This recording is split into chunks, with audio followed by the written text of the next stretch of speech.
खुमैनी का इनकलाब के बारे में सुना होगा, नेल्सन मंडेला के इनकलाब के बारे में सुना होगा। अब आप लोग खान साहब के इनकलाब को देखेंगे। पाकिस्तानियों, तुम्हें अपनी ताकत का अंदाज़ा हो गया होगा कि मैं सलाम पेश करता हूँ सबसे पहले केपीके के लोगों को, केपीके की आवाम को, जो बहुत बड़ी तादाद में माह रमज़ान के अंदर इतनी बड़ी तादाद में वो लोग बाहर निकले और उन लोगों के जो अज़ाइम थे, जो उनके फेसेस थे, जो उनकी बॉडी लैंग्वेज थी और जो उनका अंदाज़ था, उसका रिज़ल्ट आप देख लें कि किस तरह से आज खान साहब की केसेस के अंदर खान साहब को बरी कर दिया गया और रिहाई का हुक्म दे दिया गया। ये एक बहुत बड़ी जीत है। और आप लोग अगर मेरी पिछली वीडियोज़ उठाकर देखें तो मैं तो ये पहले कह चुका था कि ये जो इन्होंने झूठे केसेस बनाए हैं खान साहब के ऊपर, इनके अंदर कोई सच्चाई नहीं, इतनी बड़ी बड़ी गलतियाँ इन केसेस के अंदर है, उजलत से भरे पड़े हैं ये केसेस। और मैंने अपना एक इंटरव्यू के अंदर, सिद्दीक जान ने भी मेरे इंटरव्यू के अंदर एक बात कही थी। उसने कहा था, इमरान रियाज और सिद्दीक जान ने कहा था कि पीटीआई के लोगों को तो, इन जजेस को 5-5 किलो के मिठाई के डब्बे, क्योंकि इन्हीं की वजह से, इनकी सज़ा की वजह से तो इमरान खान साहब की मकबूलियत में मजीद इजाफा हुआ है। और उसका जो रद्द अमल था वो 8 फरवरी को देख चुके हैं कंपनी कि क्या हुआ इसके साथ। बहुत बड़ी तादाद में लोग बाहर निकले हैं, खान साहब के साथ लोग खड़े हैं, आवाम की ताकत खड़ी है खान साहब के साथ। और अब 2 केसेस रह गए हैं, एक साइफर केस रह गया है और दूसरा इद्दत वाला केस रह गया है। और साइफर केस की अगर आप हकीकत देखें तो वो पूरी दुनिया के अंदर सबको पता चल गई है। आप देख लिया, अमेरिका के अंदर साइफर केस के ऊपर इतने मीम्स बनाई जा रही है, मजाक उड़ाया जा रहा है कि ये तो केस ही नहीं बनता। और पाकिस्तान के अंदर आप उस केस की नोयत देखें, अमेरिका कह रहा है कि हम लोगों ने कोई साइफर भेजा ही नहीं है, और ये लोग साइफर के ऊपर इन्होंने केस कर दिया खान साहब के ऊपर, ये केस ही नहीं बनता। तो इसके अंदर भी खान साहब अगली पेशी के ऊपर इंशाल्लाह रिहा हो जाएंगे।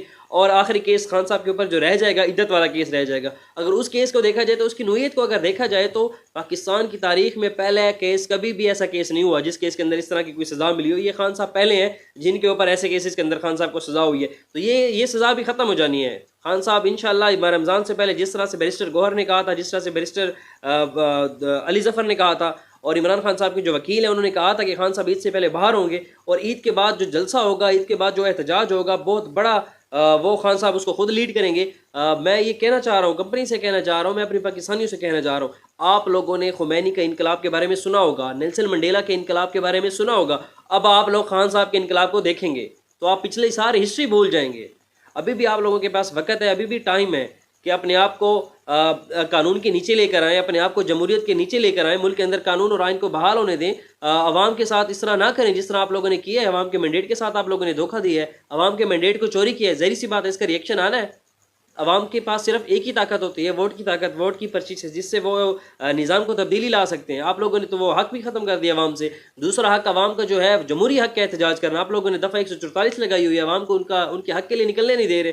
लेकिन एक बात याद रखें, इमरान खान साहब के साथ अगर आप लोग पार्टी को ख़त्म भी कर दें, पार्टी ज़ाहिर सी बात है आप लोगों ने पूरी कोशिश की है पार्टी को ख़त्म करने की, लेकिन खान साहब के साथ अवाम खड़ी है, पाकिस्तान की अवाम खड़ी है। और मैं ये बताना चाहता हूँ, इमरान खान साहब के ऊपर ये सज़ाएँ देने का जो बुनियादी मकसद था वो ये था कि इलेक्शन से पहले अवाम की जो उम्मीदें हैं खान साहब से, वो उम्मीदें टूट जाएँ और खान साहब को सज़ा दी जाए इसके बाद, ताकि इसके ये हो कि अवाम वोट ना निकले हमको। लेकिन उसके ऊपर क्या हुआ, रिएक्शन क्या आया उसके ऊपर?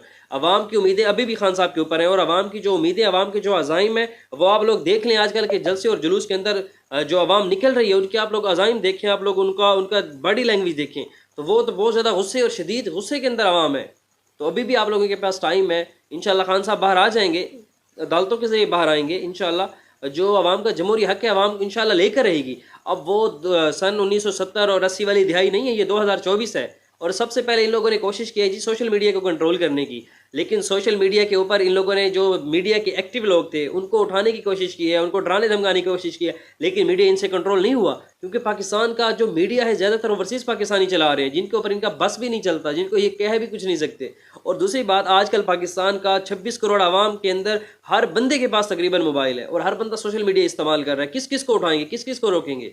तो ज़ाहिर सी बात है, ये 26 करोड़ आवाम अपने हक़ के लिए खड़ी है, और इंशाल्लाह ये अपना हक़ लेकर रहेगी।